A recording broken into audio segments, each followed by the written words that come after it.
Trees have a remarkable capacity to improve our lives and our communities. They beautify, boost property values, improve health, reduce taxes and energy bills, and provide many other social, economic, and environmental benefits.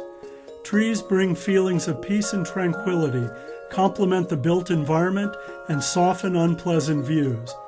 They moderate the effects of sun, wind, and rain, improve air quality, conserve water, and provide homes for birds and other wildlife. Numerous scientific studies have shown many positive health effects of urban green space. And trees are an important component of any effective municipal climate change initiative, reducing energy use and the impacts from fossil fuels. They moderate the heat island effect caused by pavement and buildings. Air conditioning costs are lower for a tree-shaded home, and heating costs are reduced when buildings have a windbreak. The shade from properly placed trees increases the life of pavement for parking lots and streets. Trees also buffer city noise and reduce pollution. Urban forests are invaluable in creating better air quality in urban areas. Trees filter the air we breathe, removing dust and pollutants such as ozone, carbon monoxide, and sulfur dioxide, and they give us oxygen to breathe. Our children are healthier because the average urban tree in Canada removes about 200 kilograms of carbon and other pollutants over its lifetime of about 80 years. Urban forests protect our watersheds too. Trees and vegetation store precipitation, reduce stormwater runoff, and recharge groundwater systems. Unlike pavement, they act like sponges, keeping water on site, protecting soil from erosion, and reducing the risk of flooding. Man-made drainage systems are very expensive to build and maintain, and they end up accelerating the flow of polluted water through a community. Trees, on the other hand, slow the water down and clean it before it reaches our rivers, lakes and oceans, and underground streams and aquifers. Governments and taxpayers alike save money if fewer facilities must be built to control stormwater. An urban forest of 10,000 trees retains 10 million gallons of rainwater per year. Toronto, for example, estimates more than 4 million trees live in ravines, boulevards, and parks, with 6 million more trees located on private property. And Vancouver's boulevards are home to roughly 140,000 trees, with millions more living in private and public parks and gardens. Urban forests add richness to city life, giving form, beauty, and social space. Parks provide access to nature in the city and beautiful settings for community events, bringing money and joy into the local economy. In commercial districts, shoppers have been found to spend more time and money and come back more often when trees are present. Urban trees contribute to the safety of our cities and neighborhoods too. They bring people outdoors, increasing surveillance and discouraging crime. Trees are community builders. Tree planting and other urban forestry activities promote cooperation, strengthening the well-being of a community and the pride and cohesion of its residents. A study of urban forests in Modesto, California, showed that for each $1 invested in urban forest management, nearly $2 in benefits were returned to residents through increased property values, removal of air pollutants, and energy savings. In 1902, 80% of Canada's population of 5 million people lived in rural areas and on farms. Today, nearly 80% of Canada's 34 million people live in cities and towns which have combated deforestation with tree planting and the creation of municipal parks. While well-intentioned, tree planting has typically focused on aesthetics, resulting in the same, often non-native species planted over large areas. This, paired with a lack of adequate municipal tree maintenance, left trees weak and susceptible to pests, drought, and disease. For example, Dutch elm disease virtually wiped out the American elm from Canada's cities in the early 1960s. As urbanization quickened its pace, so did the harsh conditions of city life, such as reduced air and water quality. Roads and other impervious surfaces further decreased the size of local forests and their ability to meet the demands we place on them. De-icing salt and damage caused by lawnmowers and cars hasn't helped either.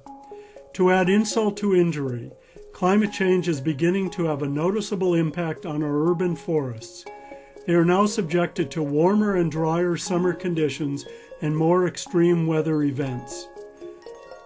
The modern urban forestry movement recognizes that trees provide considerable value and that healthy trees require professional maintenance and ongoing replenishment to achieve full benefit. Even so, residents, staff, and elected officials in many towns and cities continue to poorly appreciate the importance of urban forests. Trees have been typically regarded as expensive aesthetics, competing with more important community needs, leading to decades of neglect and underfunding. Small wonder, then, that perhaps the greatest challenge to our urban forests is that city staff can provide little more than minimal care and maintenance while fighting to increase awareness about the value and benefits of urban forests. At the same time, there is often a lack of a coordinated regional effort to manage or support urban forestry initiatives, and those cities that do have some sort of plan usually only address municipally owned trees, typically less than 20% of the forest in their jurisdiction. As a result, many urban forests today are past their prime and increasingly vulnerable to pests and disease and other environmental damage. Although the state of our urban forests may seem somewhat bleak, the situation is in fact improving, and there are many things that communities and residents can do to ensure proper protection, maintenance, replacement, and expansion of their urban forests. One of the best ways to protect our urban forests is through policies and regulations for tree protection and care on public and private land. Measures should include increased conservation, maintenance, and replenishment. Cooperation between forestry workers, municipal officials, and homeowners also is required to ensure that tree species and location are well chosen, making certain that trees aren't haphazardly or unsustainably being planted. A good way to benefit the community and its trees as a whole is through an urban forest regional plan. Developing such a plan requires community dialogue to create a clear vision and comprehensive management plan for a sustainable urban forest now and for the future. A regional plan should balance the need for urban development with tree conservation and protection and urban forest expansion. Plans should include strategies for dealing with the effects of climate change on urban forests and an ongoing regional tree survey to collect detailed data on public and private trees. This information can then be used to determine if more trees should be planted, where, and what kind. The information also can help measure the benefits from urban trees in your region. Proper management and restoration of our urban forests is a wise investment which is best realized if city departments, utility agencies, local advocates, and other partners better coordinate policy, planning, and management of their local and regional forests. In communities across Canada and around the world, people are asking how we should manage our urban forests for maximum benefit. How can we increase support for investing in healthy urban forests? How can we ensure healthy community forests now and for the future?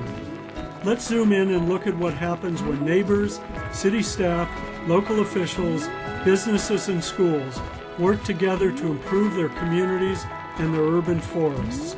You will be inspired.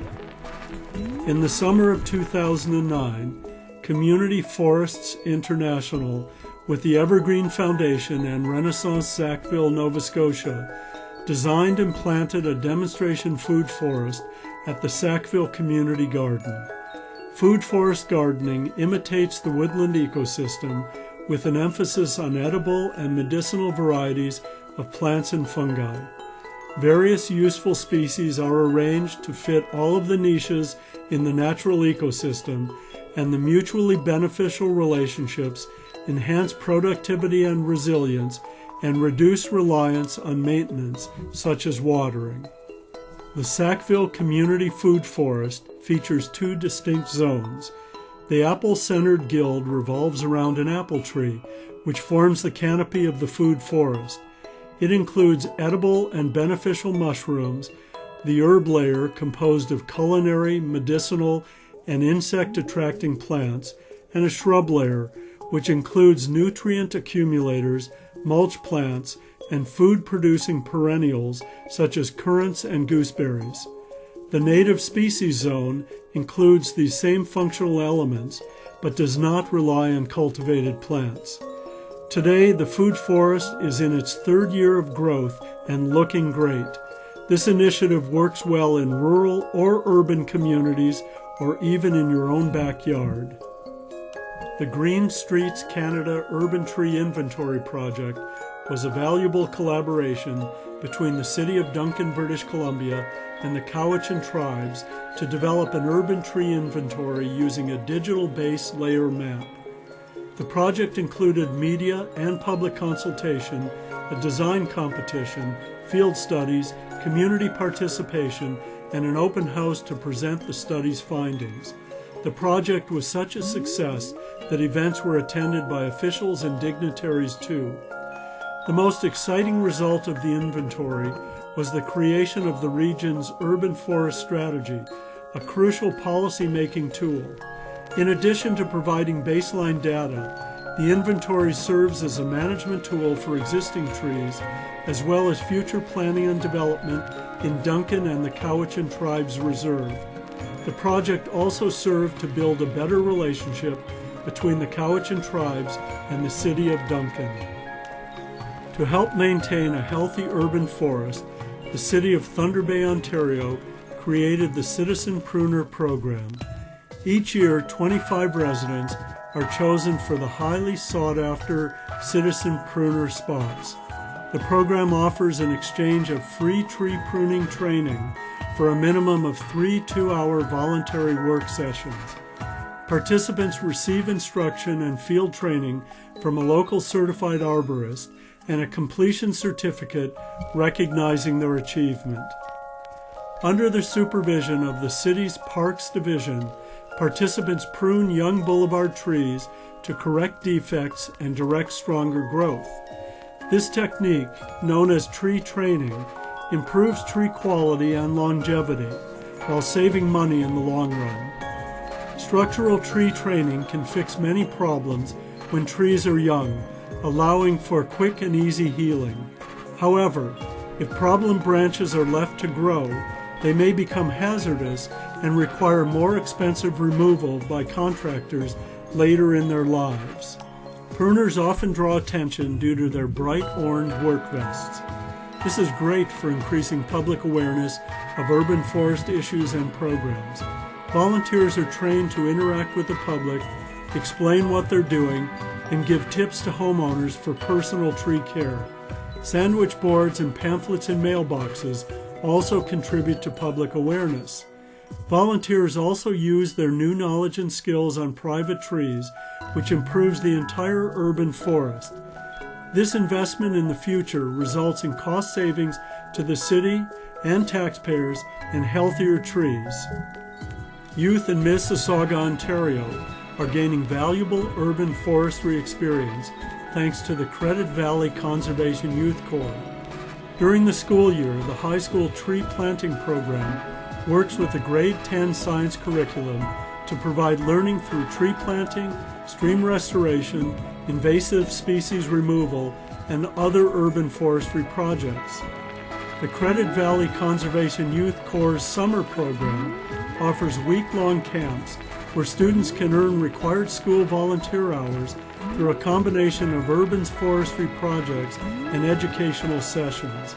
About 250 youth participate each summer with a new group of students arriving every week. These programs go beyond forestry initiatives. They integrate classroom learning with real-life experience and provide better environmental understanding for their many participants. This is especially important in communities like Mississauga, where many new Canadians enjoy their first deeply meaningful experience with the Canadian landscape. Trees Atlanta, Georgia has developed a creative way to combat summer droughts, recycling the water flushed daily from the fire hydrants to soak 3,000 downtown trees and hundreds more in surrounding neighborhoods. Through various volunteer programs, Trees Atlanta annually plants and distributes approximately 4,500 trees. A key challenge has been to keep these trees watered. In response to water restrictions mandated by the Georgia Department of Natural Resources to combat increased drought conditions, Trees Atlanta is working with the city's Department of Watershed Management to recapture for its watering program the water routinely flushed for fire hydrant maintenance and safety. The program is supported by a maintenance crew and weekend volunteers, as well as 4 water tanks attached to trucks with a combined capacity of 3,600 gallons. With an 85% recapture rate, Trees Atlanta is well on their way to achieving their goal of 100% recovery from the water hydrant program. With the onset of emerald ash borer infestations throughout North America, citizens of northwestern Ontario decided to get smart and do something to prevent the pest from decimating their urban forest. With the pests only 700 kilometers away on either side, the City of Thunder Bay, partnering with numerous government and non-government agencies, local utility companies, arborists, and concerned citizens, created the Emerald Ash Borer Task Force of Northwestern Ontario. The 25-member task force is divided into 3 committees. Since the primary way the bug travels is via ash firewood, the Communications Committee has an active, multifaceted media and public awareness campaign, including campgrounds and shopping malls. The Technical Committee is concentrating on early detection methods, including traps and early detection branch samplings by local arborists and utilities, Lakehead University, the City of Thunder Bay, and other partners. City road, park, and water crews all have been informed about the pest and who to contact if they find it. The task force estimates the municipalities in northwestern Ontario need to be prepared to remove all ash trees within 5 years after the onset of the pest. This too requires extensive planning, considering the high number of ash trees in the region. Through public education and proactive training and testing, northwestern Ontario is poised to protect itself from the emerald ash borer. It's not every day that a major corporation, a municipality, and local residents team up on an environmental initiative, but that's what happened during the Boulevard Restoration Project on Pinewood Street in Victoria, British Columbia. The project resulted from combining 2 initiatives, a unique partnership between BC Hydro and the City of Victoria for healthier, more efficient tree maintenance, and a resident-led initiative to work with city staff to replace their damaged and declining boulevard trees. For years, BC Hydro had been pruning Victoria's trees to protect power lines, resulting in unattractive and weakened trees lining the city's streets. Motivated by concerns from residents and staff, the city approached BC Hydro about a partnership where Victoria would take over power line tree pruning to the benefit of both parties. BC Hydro agreed and has supplied money, trees, and other support in exchange for the city's attention to hydro lines as part of the tree maintenance agreement. Like many older residential areas in Victoria, Pinewood Street was plagued with old, diseased, and declining trees largely planted in the 1930s and 40s for aesthetics more than any other reason. As a result, most of the trees required replacements more appropriate to local conditions and current forestry practices. Residents approached the city seeking a cooperative effort to plan, implement, and maintain a boulevard restoration project. With the support of their BC Hydro partners, the City of Victoria enthusiastically agreed and worked with residents to put together a plan for the boulevard.